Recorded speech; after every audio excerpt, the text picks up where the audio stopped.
Alors, un polar pour commencer, Olivia. Oui. Bonjour. Bonjour Thierry, un polar. Vous m'aviez demandé un polar, moi je fais tout ce que vous me demandez. Alors un polar nouvelle génération. Vous savez, dans la lignée des Apparences, qui est devenu un film de David Fincher, Gone Girl, c'est-à-dire que ce sont des thrillers psychologiques. Et là, le narrateur n'est pas un flic fatigué, qui boit un peu trop, qui a beaucoup de soucis, c'est un psychiatre. On est dans le Connecticut, dans la banlieue de New York, banlieue assez chic, assez cossue. Et le héros, vraiment le narrateur qui va nous confier toute l'histoire et tous ses secrets, c'est un psychiatre. La patiente qui nous intéresse, Jenny, a 15 ans. C'est une adolescente. Un soir, elle va à une fête. C'est une de ses premières fêtes. Elle est très excitée. Elle a choisi sa robe pendant des heures. Elle arrive à la fête. Mais le garçon qu'elle avait vaguement dans le collimateur Ça commence à grimper, là. est avec une autre fille. Du coup, elle boit trop. Elle finit par sortir dans le jardin pour un peu prendre l'air et oublier. Et là, elle rencontre ce qu'on pourrait appeler un prédateur. Elle se fait violer de manière particulièrement cruelle et sophistiquée, si je puis dire. Outre le viol, elle a une entaille dans le dos qui est faite avec un petit morceau de bois qui a été taillé comme un couteau. Je vous dis ça parce que c'est très important. Et puis, la jeune fille arrive à l'hôpital, on appelle ses parents, qui ont d'ailleurs une manière de réagir très différente. Et là, on leur propose un nouveau traitement, un médicament qui va enlever la mémoire des événements à cette jeune fille. Et donc, imagine-t-on, accélérer le processus de guérison. Oui, mais à la fin du livre, d'ailleurs, Wendy Walker, elle explique que ce médicament n'est pas encore tout à fait au point, mais qu'il est expérimenté en ce moment aux États-Unis pour soigner les traumatismes des soldats américains qui sont partis en Irak et qui ont vécu des choses absolument épouvantables.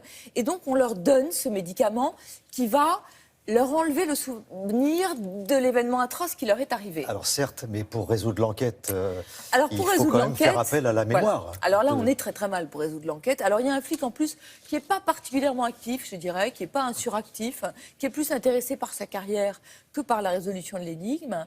On a juste comme indice une Honda Civic bleue qui était sur les lieux du drame, qu'un témoin a vu. Et puis peut-être aussi un ado qu'on aurait vu avec un sweatshirt bleu avec un oiseau rouge sur le dos. Ok, pas grand-chose. Et puis là où les choses vont vraiment devenir terribles, c'est que cette gamine, elle a pu le souvenir de l'événement, mais elle vit dans un état d'anxiété absolument abominable.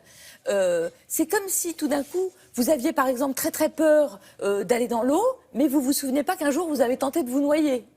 Donc un jour, elle va faire une tentative de suicide et elle va se retrouver dans le cabinet de ce psy qui va essayer de faire le processus inverse, c'est-à-dire lui faire retrouver la mémoire. D'accord ? L'enquête avance un petit peu. Le psy, ce qui est génial, c'est qu'il est le psy en fait de toute la famille. Donc on va découvrir les secrets de toute la famille. Et puis, ce psy, il a un fils qui était à la fête. Et si je vous dis qu'un jour, sa mère va découvrir qu'il a lui aussi un sweat bleu avec un oiseau rouge dans le dos, problème. Bon, on s'arrêtera là parce que là quand même, d'abord, j'ai le palpitant qui s'accélère de plus en plus. C'est un film, hein. Totalement machiavélique, c'est un film. L'équipe de David Fincher et de Reese Witherspoon a déjà acheté les droits. Ah d'accord. Donc le film, il est déjà en préparation. Je trouve que c'est très intéressant parce que c'est à la fois un roman psychologique qui montre que tout ce qu'on a vécu dans l'enfance ressort un jour sous une forme ou une autre. C'est un livre sur ce que c'est qu'être parent et tout ce qu'on est capable de faire pour défendre nos enfants de manière quasi animale. Tout n'est pas perdu. Tout n'est pas perdu chez Sonatine. Si cet après-midi, il y a quelques averses, d'après ce que j'ai pu comprendre avec notre ami de la météo, vous prenez le livre, bon, vous ne mettez pas dans un transat, mais vous mettez chez vous, pas devant un feu tout de même, hein. Peut-être pas quand même, et votre après-midi est sauvé. C'est très, très bien ficelé. Si vous avez des enfants, vous pouvez aussi les occuper avec ceci. Alors, si vous voulez lire tranquillement, je vous ai apporté Max et Lily, tous les cahiers de vacances qui viennent de sortir. Max et Lily, vous connaissez, Thierry ? C'est un petit garçon, une petite fille, ils sont frères et sœurs, et il y a des toutes petites bandes dessinées qui racontent les petits tracas de la vie et les grands problèmes. Alors, Max et Lily, ce sont des héros de nos enfants parce que leur vie vie est comme un miroir, si vous voulez, de leur propre existence. Donc Max et Lily ne veulent pas faire leurs devoirs, mais Max et Lily ont été suivis dans la rue. Vous savez, il y a comme ça plein de petites histoires. Donc c'est vraiment, parmi les héros des enfants, ceux qui sont les plus populaires. Et là, très bonne idée, vous avez des livres-jeux extrêmement bien faits, qui, je trouve, sont une très bonne alternative à la tablette. Vous savez, quand on veut occuper des enfants, on leur donne une tablette et puis après, on est tranquille pendant 1 heure. Là, vous leur donnez Max et Lily, le maxi-livre de jeu. Vous avez aussi bien des exercices de mathématiques, des exercices d'observation. Et je trouve que, mine de rien, ce sont en fait comme des cahiers de devoirs de vacances, mais qui n'ont pas l'air de devoirs de vacances.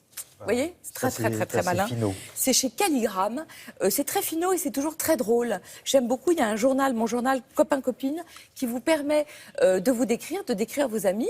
Et mine de rien, c'est exactement comme de faire une rédaction, sauf que ça n'en a pas l'air. Max et Lily, il faut que je donne quand même les 2 auteurs, Dominique de Saint-Mars et Serge Bloch, qui sont un couple de créateurs absolument géniaux chez Calligramme. Super, merci beaucoup. Merci Olivia de Lamberterie. Évidemment, tout ça, vous retrouvez sur le site de Télématin si vous avez besoin de renseignements pour occuper notamment vos enfants cet après-midi, si la température, s'il fait pas bon. Donc voilà.